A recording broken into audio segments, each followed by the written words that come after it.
fascinating and impossible for me to be such a strong woman and to find a man that will impossibly love you without making them feel insecure. Impossible. But both my grandmothers and my mother have done that. So I suppose the trinity of women in my life have been the most interesting. Is my grandmother, Veronica, my grandmother, Angelina, and my mother, Cynthia. They're my trinity of my womanhood.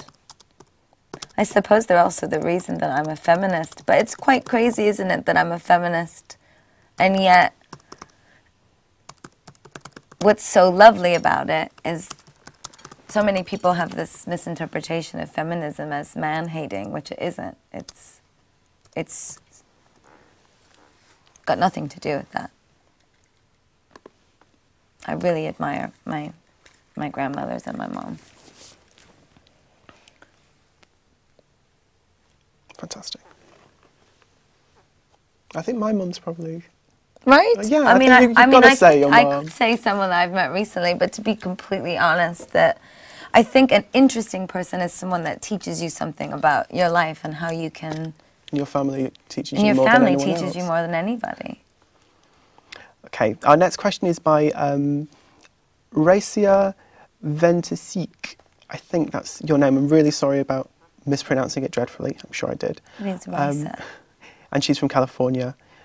Did you miss having a Lady Gaga in the 90s while you were a teenager to be a fan of and to identify with?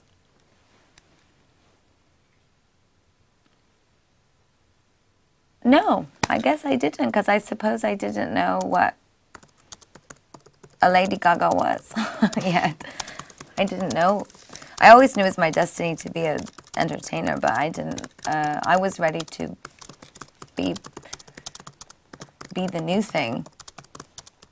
I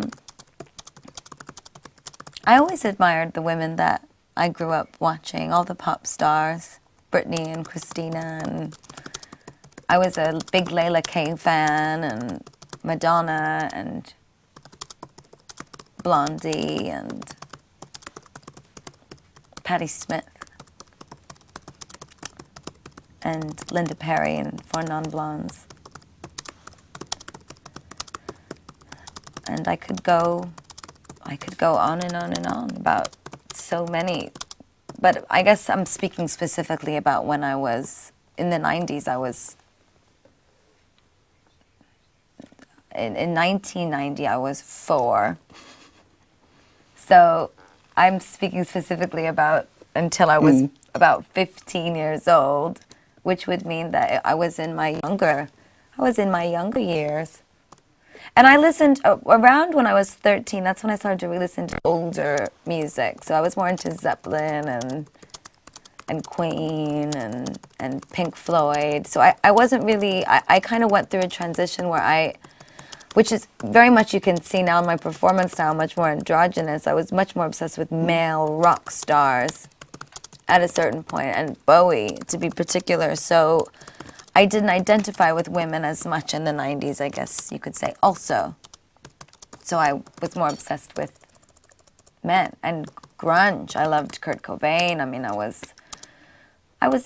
loved so many different kinds of music, but a female figure, perhaps I was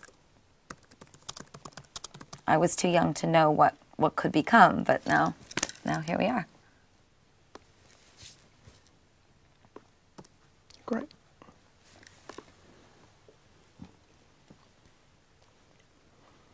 Okay. Our next question is from Stephen Gann in New York. Stephen, V magazine is my favorite magazine in the history of magazines. And Stephen Gann, you know, I may have said, if I hadn't said my mother and my 2 grandmothers, I may have said Stephen Gann, because Stephen Gann is one of the most interesting people I've ever met, and most lovely, wonderful, interesting people. He's amazing. Well, Stephen asks, at the Met, Oprah Winfrey called you some kind of spiritual and cultural leader. How do you feel about that? And what do you do to uphold that? As in, do you think of yourself as a role model to younger people and kids? Yes, I do. And I appreciate so much that Oprah said that. Oprah is wonderful and such a wonderful inspiration as well. And you know, things change. You know, like I said, I didn't have very much perception of the way people viewed me up until a certain point. And then once you start to gauge who's watching and who's listening, you start to think about, okay, now what do I want to say now? Particularly with my next album, I'm much more self-aware of my spiritual and leadership connection to my little monsters and the world in the way that any artist is a leader in that way. And I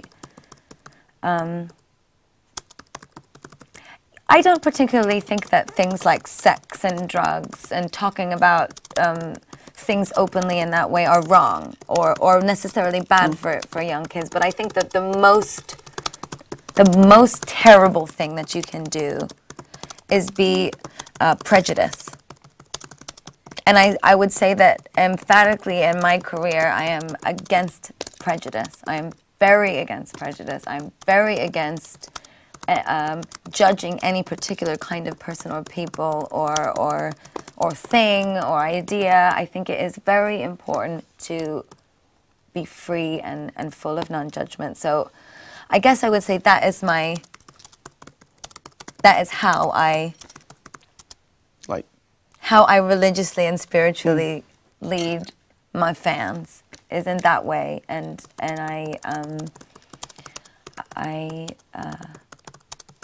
I'm okay with that responsibility.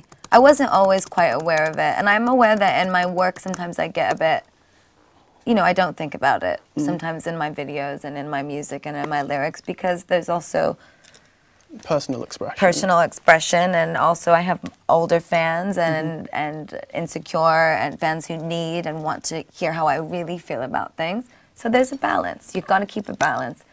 I can't only think about doing what's wrong. Doing what's wrong or right is so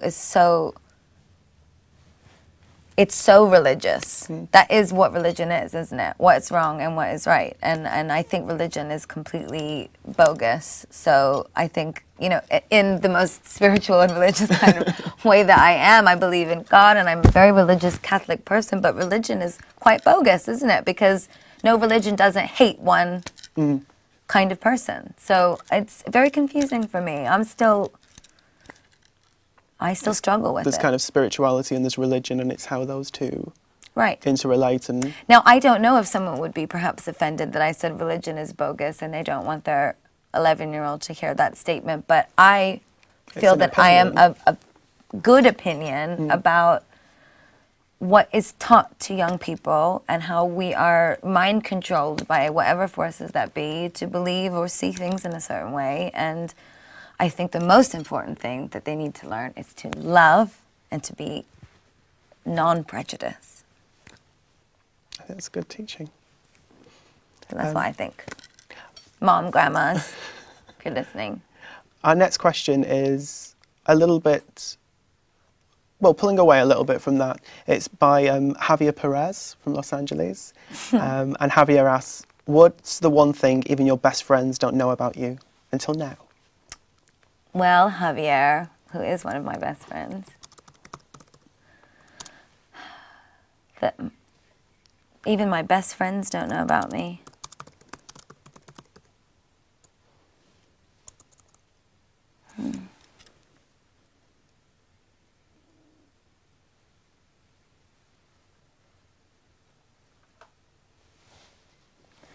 Probably how much I really miss you.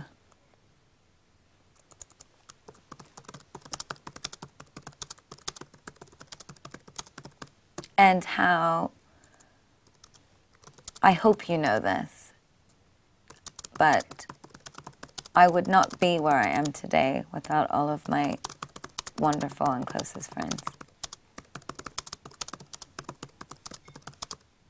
So forgive me for being sappy, but just in case we needed to clear that.